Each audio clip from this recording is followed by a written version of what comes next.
अस्सलाम वालेकुम नाज़रीन, प्रोग्राम डिस्कशन विद सॉल्यूशन के साथ मैं हूं आपका मेज़बान मुदस्सिर हुसैन। नाज़रीन, प्रोग्राम में आज हम डिस्कस करेंगे मंशूर्स के हवाले से एक सिलसिला शुरू करेंगे। कोशिश करेंगे कि तमाम सियासी पार्टियों के मंशूर के हवाले से डिस्कस करें कि मंशूर क्या है और मंशूर पर अमल दरामद होता है कि नहीं होता। और ये भी बात ज़रूर करेंगे आज के प्रोग्राम में कि सियासी पार्टियों ने सिर्फ इलेक्शन में ही मंशूर को हाईलाइट करना होता है या उस पर अमल दरामद भी करना होता है। आज हमारे साथ जो मेहमान शख्सियत मौजूद हैं, JUIF के सीनियर रहनुमा हैं, मरकज़ी रहनुमा और मेंबर अभी उम्मीदवार के तौर पे भी खड़े हुए हैं जो कौमी असम्बली के हल्का है, वहाँ से अब्दुल मजीद हज़ावी साहब हमारे साथ मौजूद हैं। उनके साथ गुफ्तगू के सिलसिले को आगे बढ़ाते हैं। सर, बहुत बहुत शुक्रिया, आपने अपना कीमती वक्त दिया। और जैसे कि हमने प्रोग्राम में आगाज़ में कहा कि हम बात करेंगे मंशूर के वाले है, और JUI का जो मंशूर है वो जो 2018 का मंशूर था वही है या इसमें कोई रद्द-बदल हुआ है अभी? बिस्मिल्लाहिर्रहमानिर्रहीम। सबसे पहले तो मुदस्सिर साहब मैं आपका शुक्रिया अदा करता हूँ कि आपके इस इदारे ने हमें मौका दिया कि हम अपने मंशूर को अपनी कौम के सामने रखें जी। जमीयत उलमा इस्लाम का मंशूर रोज़ अव्वल से एक ही है, उसमें कोई इतनी बड़ी तब्दीलियाँ नहीं हुई हैं। हमारे मंशूर का बुनियादी मकसद जो है वो हमारा जो ऐलान है कि रब की धरती पे रब का निज़ाम, क्योंकि ये मुमलिकत खुदादात हमारे अकाबिर, हमारे असलाफ, हमारे बुज़ुर्गों ने जिस कलमे की बुनियाद पे हासिल की थी, और उस वक़्त जो नारा लगा था कि पाकिस्तान का मतलब क्या, ला इलाहा इल्लल्लाह मुहम्मदुर रसूलुल्लाह, और उसके साथ साथ दूसरा नारा लगा था दो कौमी नज़रिए का। आज अगरचे हमारे मुल्क में ऐसे फ़िलासफ़र और दानिश्वर पैदा कर दिए गए हैं कि जो इन दोनों नारों का इनकार भी कर रहे हैं कि जी नहीं, उस वक़्त कायदे आज़म मरहूम ने ये नारा नहीं लगाया था, ना दो कौमी नज़रिए का था और ना ही पाकिस्तान का मतलब क्या, ला इलाहा इल्लल्लाह। तो खैर, इस पे तो बात फिर लंबी हो जाएगी। अगर ये ज़रूरत नहीं थी, ला इलाहा इल्लल्लाह की ज़रूरत नहीं थी या दो कौमी नज़रिया नहीं, तो फिर तो हमें अलहदा मुल्क बनाने की भी ज़रूरत नहीं थी। इसलिए कि नमाज या रोज़ा या हज या ज़कात, इसकी पाबंदी तो ना उस वक्त हिंदुस्तान में थी ना आज है। मतलब आपके मंशूर में रियासत मदीना का? जी बिल्कुल, हमारा तो बुनियादी मकसद यही है कि इस पाक से। लेकिन ये नारा किसी और पार्टी का है? नहीं, ये ना उनका नारा था ना उनका है। अच्छा, उनका जो रियासत मदीना का तस्वुर था वो तो सिर्फ इस हद तक था कि चूंकि नबी करीम सल्लल्लाहु अलैहि वसल्लम के दौरे मुबारक में यहूदियों के साथ जो है वो एक इत्तिहाद हुआ था, तो वो सिर्फ वो इसराइल को तस्लीम करने के लिए उन्होंने रियासत मदीना का नारा लगाया हुआ था। अच्छा, क्योंकि देखे ना, रियासत मदीना के लिए वो आदमी बात करे। आपके मंशूर में जिक्र है कि आपके मंशूर में ये जिक्र हमारा है? नारा यही है, हमारा नारा यही है। उसमें ये लफ्ज रियासत मदीना नहीं है। अच्छा, नहीं, ये नहीं लिखा कि हम रियासत मदीना बनाएंगे? नहीं, हमारा ये लफ्ज ये नहीं है रियासत में। हमारा सबर है आपका। हमारा नारा ये है कि रब की जमीन पे रब का निजाम। सही। तो रब की जमीन पे रब का निजाम वो कौन सा निजाम है? जो मोहम्मद रसूलुल्लाह सल्लल्लाहु अलैहि वसल्लम लेके आए। बिल्कुल। तो हमारे तो यानी मंशूर की बुनियाद ही यहीं से शुरू होती है। लेकिन हज़ावी साहब, एक सवाल है ना कि जो हमारा आइन है उसमें कुछ कानून साजी जो है 1935 की कानून साजियाँ मौजूद है जो अंग्रेज़ की थी, तो इस्लामी कानून तो एक भी नहीं है तकरीबन। नहीं, हमारा आइन जो है वो 95% इस्लामी है। अच्छा, देखिए ना, उसमें पहली चीज यही है, जो आइन की पहली शिक है वो ये है कि हाकमियत आला जो है वो अल्लाह की है। ठीक है ना जी। दूसरी चीज उसमें ये लिखी गई थी उस वक्त भी, 73 में भी जब ये आइन पास हुआ हमारा, तो उसमें बाकायदा ये शिक मौजूद थी कि 10 साल के अंदर जितनी भी ऐसी शिकें कि जो बज़ाहिरन भी कुरान और सुन्नत से मुतसादिम होती हैं, तो ये इस्लामी नजरियाती कौंसिल की जो बनाई गई थी उसके पीछे यही सोच थी कि आइन को असर नो देखेंगे। लेकिन थोड़ा सा हम पीछे चले जाए, माजूर चाहता हूँ आपकी बात करें, सऊदी अरब में चले जाए, चोरी पे हाथ काटना, यहाँ तो नहीं हाथ काटना, वहाँ पे के साथ वहाँ पे नहीं है। नहीं, यहाँ अभी हुदूद का निफाज नहीं हुआ। हम तो यही कहते हैं ना जी। अच्छा। देखे ना, इस 73 के आइन में यही वादा किया गया था कि हम किताबुल्लाह और सुन्नत रसूलुल्लाह के जो हुदूद कुयूद है उनको बाकायदा अमली तौर पर नाफिज करेंगे, और आइन के अंदर जितनी दफात जो इस्लामी हैं वो तो हैं, जैसे कि हमारे दस्तूर का हिस्सा जो है वो करारदाद मकासिद, वो बाकायदा हमारे दस्तूर का हिस्सा है। ठीक है ना जी। इसी तरह باقی جو اسلامی دفعات ہیں جیسے کہ نبی کریم صلی اللہ علیہ وسلم کے ناموس کا مسئلہ ہے یا حضرات صحابہ کرام ازواج مطہرات کی ناموس کا مسئلہ یا اسی طرح دیگر جو امور ہیں تو لیکن اس کے ساتھ یہ بھی طے تھا کہ ہم اس کو عملی طور پر نافذ کریں گے لیکن وہ عملی طور پر نافذ نہیں ہو سکا اور اسی طرح یہ بھی طے تھا کہ اگر کوئی ایسا قانون جو کہ کتاب اللہ اور سنت رسول اللہ سے متصادم ہے تو اس کو باقاعدہ پھر تبدیل کیا جائے گا لیکن وہ بھی نہیں ہو سکا. اب اسلامی نظریاتی کونسل نے یعنی بے شمار سفارشات وہ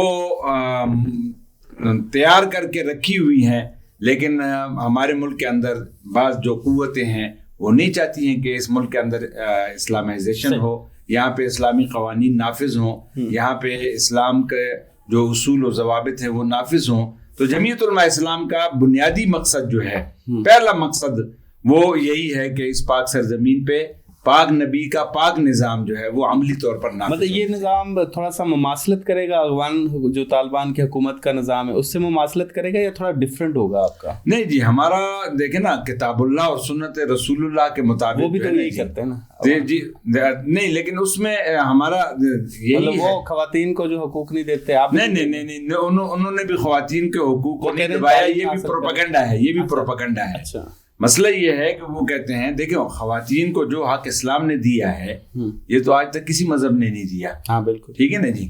آپ الحمدللہ جاندیدہ لوگ ہیں. ایک تو وہ ہے نا جو پروپیگنڈا اس وقت یورپ کے اندر کہ جہاں ہم کہتے ہیں جی کہ عورتوں کو بڑے حقوق ملے ہوئے ہیں. میں ابھی پچھلے کوئی تقریباً 1.5-2 مہینے قبل میں یورپ گیا ہوا تھا, وہاں سے واپس آیا ہوں اور اس کے علاوہ بھی ہمارا آنا جانا لگا رہتا ہے. ہم یہ سمجھتے ہیں کہ جتنی مظلوم عورت یورپ اور اس معاشرے میں ہے اتنی مظلوم شاید کسی دنیا میں نہیں ہے.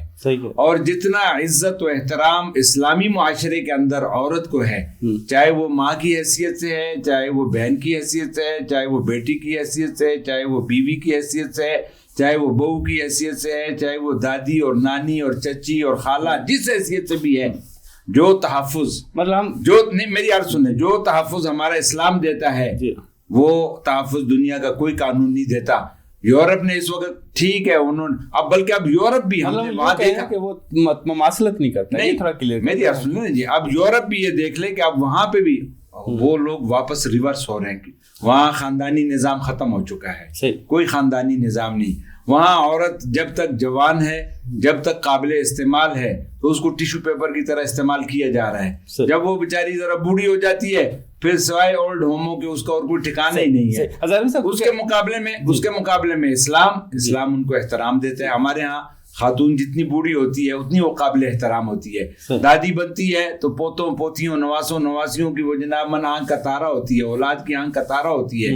تو اس لیے اسلام جو ہے, میں اسلام کی بات کر رہا ہوں, میں کسی طالبان کی یا کسی دوسرے کی بات نہیں. اسلام من حیث الاسلام عورت کو عزت دیتا ہے, عورت کو مقام دیتا ہے, عورت کی تعلیم کا باقاعدہ حکم دیتا ہے. یہ تو پروپیگنڈا ہو رہا ہے جی کہ طالبان والے جو ہے وہ عورت کو پابند کر رہے ہیں یا نہیں. وہ بھی کہتے ہیں کہ ٹھیک ہے عورت کے لیے, اور انہوں نے اب ادارے بنا دیے ہیں کہ خواتین کے لیے علیحدہ مستقل ادارے, اسی طرح ان کے کام کرنے کے لیے علیحدہ مستقل ادارے.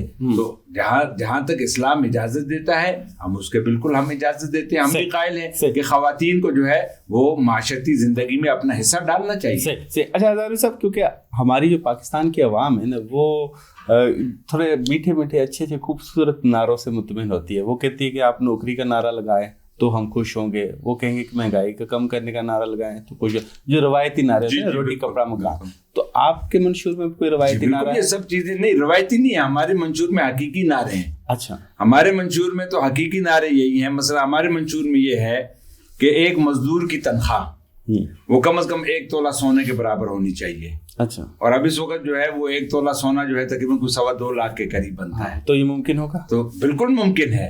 اگر یہاں پہ بھی اگر جائے تو نہیں, میں کہتا ہوں یہاں اگر انصاف کا نظام آ جائے نا جی, اور یہ کرپشن ختم ہو جائے, یہ جو چوری چکاری ہمارے ملک کے اندر آج بھی پرائیویٹ سیکٹر میں 25,000 سے زیادہ تنخواہ نہیں ہے نا, یہ ظلم ہے نا, یہ ظلم ہے. ہم کہتے ہیں یہ ظلم ہے نا جی, یہ ظلم ہے. تو کون ختم کرے گا؟ ہاں آپ ختم کریں انشاءاللہ. ہمیں قوم موقع دے. ہم تو یہ کہتے ہیں کہ 75 سالوں سے यहाँ पे शेर भी आजमा लिया, यहाँ पे तीर भी आजमा लिया, यहाँ पे बल्ला भी आजमा लिया। यहाँ पे अब मौका दो उलमा को कि उलमा आए, याद रखें कि क़यादत दीनदार होगी। और अल्हम्दुलिल्लाह हम ये दावे से कहते हैं कि पाकिस्तान बनने के बाद 1962 से जमीयत उलमा इस्लाम असम्बलियों में है कि सबसे पहले हज़रत मौलाना गुलाम गौस हज़ारवी रहमतुल्लाह अलैह और फिर हज़रत मौलाना मुफ्ती महमूद साहब रहमतुल्लाह अलैह। सन 62 से लेके आज तक आप असम्बलियों के तमाम रिकॉर्ड्स निकालें, वहाँ के MNAs, वहाँ के MPAs, अल्हम्दुलिल्लाह आपको जमीयत उलमा इस्लाम का न कोई MNA, न कोई MPA, न कोई सेनेटर, न कोई वजीर अल्हम्दुलिल्लाह किसी करप्शन में मुलव्वस नहीं मिलेगा।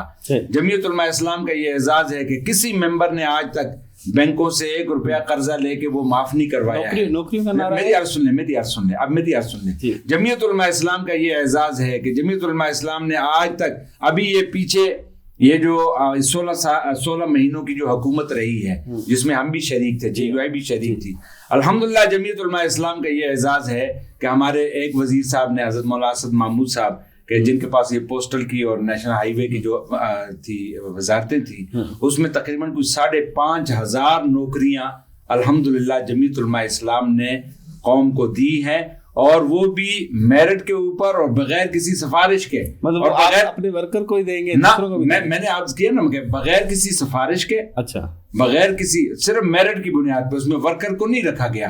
अब सिंध के अंदर आप जाके मालूमात करें सिंध में कि वहां पे जमीयत उलमा इस्लाम के वर्करों को कम और आम लोगों को जो है वो ज्यादा नौकरियां। आपके मजहबी जमात है जमात इस्लामी, उसने इस नौकरियों पे एतराज उठाया था अब्दुल अकबर चित्राली साहब ने, तो वो तो अब एतराज कमेटी में भी चले गए थे। वो तो आप देखें ना, नहीं बिल्कुल नहीं। अब तो हमने तो चैलेंज किया, हमने तो उनको बाकायदा हक के इज्जत के दावे किए हैं कि आप साबित करें कि कौन से पैसे लेकर ये नौकरियां दी गई हैं। तो आज मैं ये कर रहा था कि जब आपकी क़यादत दीनदार और दयानतदार होगी, असल चीज ये है क़यादत दीनदार और दयानतदार होगी। और जैसे कि मैंने अर्ज किया कि ये जमीयत उलमा इस्लाम ही का सिर्फ एहसास है। करप्शन के वाले से क्या मैनिफेस्टो में, करप्शन करने वाले को क्या करेंगे? क्योंकि आजकल बड़ा करप्शन करने वाले को तो वही करेंगे जो कि अल्लाह और उसके महबूब का हुक्म है, वही करेंगे। अच्छा, तो सजा होगी इसकी?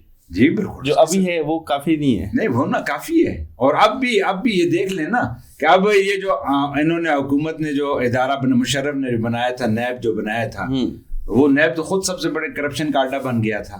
कि वहां अगर एक आदमी 10 अरब की जो है वो करप्शन करता है, चोरी करता है, तो उससे प्ली बार्गेनिंग करके हाँ जी 1 अरब तुम वापस कर दो, 9 अरब के तुम मालिक बन जाओ। हुआ क्यों खत्म क्यों नहीं हुआ नैब को? आप 16 माह इत्तेहाद में भी रहे, और इससे पहले अगर 18 से पहले अगर बात की जाए तो तब भी इत्तेहाद में रहे मौलाना साहब, तो नैब को खत्म कर दिया जाता। हमारा तो मुतालबा था कि इस नैब को खत्म किया। तो नून लीग नहीं चाहती थी? नून लीग बाद लोग नहीं चाहते। अच्छा, वो उसके पीछे क्या बात है? लोग नहीं चाहते, वो उसके अपने मफादात होंगे, वो अपने इस्तेमाल करना चाहते होंगे, समझिए ना, इस्तेमाल करना चाहते हैं। कोई ऐसी कोई हालात होंगे ना। देखिए बात हमारे यहाँ ये है कि जब आदमी खुद चोर ना हो ना जी, हाँ, जब वो खुद चोर ना हो तो उसको फिर कोई डर नहीं हो। अच्छा, हज़ारवी साहब ये भी बताइएगा कि आप कैंपेन पे तो जाते होंगे, लोगों की तरफ से आपको क्या रिस्पॉन्ड मिलता है? मतलब क्या चाहते हैं वो आपसे? मुतालबात, काम, गली नाली, ये वो चाहते हैं या कुछ और चाहते हैं? नहीं, लोग तो यही चाहते हैं जी कि सबसे पहले उनकी जान माल इज्जत और आबरू की हिफाजत होनी चाहिए। अच्छा, समझिए ना जी। बाकी ये जो गली है या नाली है या पानी है या बिजली है, ये छोटे मसाइल है। अच्छा, ठीक है ना जी। तो हम ज्यादातर मसाइल ये आते हैं अमन अमान के वाले। जी, अमन अमान के इस वक्त आप देख लेना हमारे मुल्क के अंदर जो हालात हैं, किसी की जान माल इज्जत और आबरू वो महफूज नहीं है। अभी पिछले दिनों में हमारे जमीयत उलमा इस्लाम के मुमताज हमारे वर्कर हैं, साथी हैं, सीनियर रहनुमा हैं, ये अपना तरनौल के रहने वाले हाजी अब्दुर्रहमान साहब, उनके चचा को जनाब में अगवा कर लिया गया और 25 करोड़ रुपए का मुतालबा किया गया। अच्छा, कि जी 25 करोड़ रुपए। ये तो फिर एडमिनिस्ट्रेशन की नाकामी है, हुकूमतों की नाकामी। 25 करोड़ रुपया दो तो हम बंदा, और वो जिसको अगवा किया 70 साल उनकी उम्र जी। अच्छा। और उनका एक गुर्दा खराब बेचारों का, एक गुर्दे पे वो जी रहे हैं, बीमार हैं, लेकिन यहाँ पे ये कैफियत है। इसी तरह हर रोज अभी ये जो उस्मानी साहब की शहादत हुई है कि दिन दिहाड़े जनाब मन रोड के ऊपर उनको अगर गोलियां मारी गई हैं, तो ये तो यहाँ किसकी जान माल इज्जत आबरू महफूज है। तो इसलिए हम ये कहते हैं कि इन तमाम मसाइल का हल वो किताबुल्लाह का निज़ाम है। कि किताबुल्लाह का निज़ाम आएगा, اب قرون اولا میں بھی آپ دیکھیں اور آج بھی آپ دیکھ لیں کتاب اللہ کا نظام آئے گا تو امن آئے گا, کتاب اللہ کا نظام آئے گا تو معیشت بہتر ہوگی. دیکھیں نا, اللہ نے بھی قرآن میں جو ارشاد فرمایا کہ لیلاف قریش ایلافہم رحلۃ الشتاء والصیف فلیعبدوا رب ھذا البیت الذی اطعمہم من جوع وآمنہم من خوف, کہ اللہ کی عبادت کرو گے, اللہ کی اطاعت کرو گے, اللہ کے قانون کو نافذ کرو گے تو اللہ رزق کے دروازے بھی کھولے گا, رزق میں بھی برکت دے دے گا, وآمنہم من خوف, اور جو ہے خوف سے بھی امن آئے گا. اچھا سر, یہ بھی تھوڑا بتا دے جائے گا کہ مولانا فضل الرحمان کے والد صاحب سے پہلے کی یہ پارٹی اتنا عرصہ ہو چکا ہے, تو آپ لوگ مین اسٹریم پہ کیوں نہیں اقتدار میں آئے؟ اس کے پیچھے رکاوٹ کیا رہی؟ اس کے پیچھے رکاوٹ یہی ہے کہ مشرف دور میں جب ہماری MMA کی حکومت بنی تھی, حضرت مولانا فضل الرحمان صاحب وزیر اعظم کے کینڈیڈیٹ تھے, آپ حضرات کے علم میں ہوگا. تو اس وقت باقاعدہ اپوزیشن لیڈر بنے. جی, باقاعدہ مشرف صاحب نے مولانا فضل الرحمان صاحب کو, قاضی حسین احمد صاحب کو, مولانا شاہ احمد نورانی صاحب, یہ 2 حضرات تو اللہ کو پیارے ہو گئے ہیں, ان کو بلوایا اور ان سے مطالبہ کیا گیا مولانا سے کہ آپ اپنے کاغذ واپس لیں. تو مولانا نے اور ان حضرات نے کہا کہ بھئی ہم اپنے کاغذ کیوں واپس لیں؟ کہا جی آپ قابل قبول نہیں ہیں. اچھا. تو انہوں نے, مولانا فرمان لگے کہ میں نے مشرف سے کہا کہ ہم کیوں قابل قبول نہیں ہیں, ہمیں تو قوم نے قبول کیا ہے. اسٹیبلشمنٹ آپ کو قبول نہیں کرتی. سنیں تو صحیح نا جی, نہیں اسٹیبلشمنٹ نہیں, ہماری اسٹیبلشمنٹ بیچاری کیا کرے گی. انہوں نے کہا کہ آپ قابل قبول نہیں ہیں. انہوں نے کہا کیوں قابل قبول, قوم نے ہمیں منتخب کر کے بھیجا ہے. انہوں نے کہا جی کہ آپ آپ کہتے ہیں جی کہ آپ قابل قبول نہیں. کہا نہیں, آپ قابل قبول نہیں ہے اس لیے کہ امریکہ اور یورپ وہ قبول نہیں کرتے کہ پاکستان کا وزیر اعظم جو ہے وہ داڑھی ٹوپی پکڑی والا ہو. اچھا, مطلب انٹرنیشنل اسٹیبلشمنٹ وہ نہیں چاہتے. انٹرنیشنل اسٹیبلشمنٹ, تو پھر وہ نہیں چاہتے تو آگے بھی امید کیسے لگا رہے ہیں آپ؟ ہماری تو جدوجہد ہے نا جی. اچھا. مولانا نے اس وقت پھر یہی جواب مشرف کو دیا تھا کہ مشرف صاحب, اگر آپ کے بڑوں نے آپ کو غلامی سکھائی ہے, ہمارے بڑوں نے ہمیں جدوجہد کا راستہ دیا ہے, ہم اپنی جدوجہد کر رہے ہیں. ہم اب بھی قوم کو مخاطب کر رہے ہیں, قوم کے پاس جا رہے ہیں, قوم کو ہم کہہ رہے ہیں کہ بھئی ہماری مسائل اور پریشانیوں کا حل جو ہے وہ یہی ہے کہ اس پاک سرزمین پہ پاک نبی کا پاک نظام آئے گا تو ہماری مشکلات دور ہوں گی, وگرنہ یہ جو سلسلہ چل رہا ہے اسی طرح. آخر میں ہزاروی صاحب, آخری سوال آپ سے یہ معلوم کرنا چاہیں گے کہ الیکشن کی گہما گہمی ہے, آپ کو لگ رہا ہے کہ الیکشن ہوں گے؟ ہم تو چاہتے ہیں جی کہ الیکشن ہو. ہم تو 2018 کے بعد, جب 2018 کا الیکشن ہوا تھا اور پہلے دن ہی ہم نے مطالبہ کیا تھا کہ یہ دھاندلی زدہ الیکشن ہے, ہم اس کو نہیں مانتے ہیں, لہٰذا نئے الیکشن کروائے جائیں. پھر وہ مکمل 3-3.5 سال ہماری وہ محنت, آپ نے دیکھا کہ پورے ملک میں ہم نے 15 ملین مارچ کیے. آپ کے اسلام آباد میں ہم آزادی مارچ لے کے آئے, اس کے بعد مہنگائی مارچ لے کے آئے. ہمارا تو اس وقت سے مطالبہ تھا کہ بھئی ملک میں آزادانہ, منصفانہ, غیر جانبدارانہ یہ الیکشن ہونا چاہیے. قوم کو اختیار دیا جائے کہ قوم جس کو منتخب کرے وہ آ کے حکومت کرے. ہمارا تو مطالبہ یہی ہے کہ فیئر ہو. ہمارا تو مطالبہ ہے کہ فیئر ہو, سمجھیے. ہم تو یہ کہیں گے کہ فیئر ہونا چاہیے, آزادانہ ہونا چاہیے, منصفانہ ہونا چاہیے. ہمارا تو یہی مطالبہ ہے اور ہم چاہتے ہیں کہ الیکشن وقت پہ ہو, اور اس کے ساتھ ساتھ ہم یہ بھی کہتے ہیں کہ ہمیں الیکشن کا ماحول بھی دیا جائے. ہمیں اس وقت KPK کی جو کیفیت ہے, بلوچستان کی جو کیفیت ہے, وہ آپ حضرات کے سامنے ہے کہ وہاں پہ مولانا فضل الرحمان صاحب کو تھریڈ ہے, باقاعدہ آئے روز لیٹر آ رہے ہیں جی کہ آپ باہر نہ نکلیں, آپ باہر نہ نکلیں. تو ایسے حالات کے اندر ہمارے جو امیدواران ہیں ان کو تھریڈ ہے, ان کے لیے بھی باقاعدہ ان کو باقاعدہ روز وہ آتا ہے لیٹر کہ جی آپ باہر نہ نکلیں. تو اس لیے مولانا فضل الرحمان صاحب کا اور ہمارا یہ مطالبہ ہے کہ بھئی ہم الیکشن کے لیے بالکل تیار ہیں, ہر وقت تیار ہیں, لیکن ہمیں الیکشن کا ماحول بھی دیا جائے. بہت بہت شکریہ عبدالمجید ہزاروی صاحب, آپ نے اپنا قیمتی وقت دیا. ناظرین, آج یہ ہے کہ سینئر رہنما عبدالمجید ہزاروی صاحب ہمارے ساتھ موجود تھے. انہوں نے اپنی پارٹی کے منشور کے حوالے سے, الیکشن کے حوالے سے تفصیلی طور پہ گفتگو کی. اس کے ساتھ اپنے میزبان مدثر کو دیجیے گا اجازت. اللہ حافظ.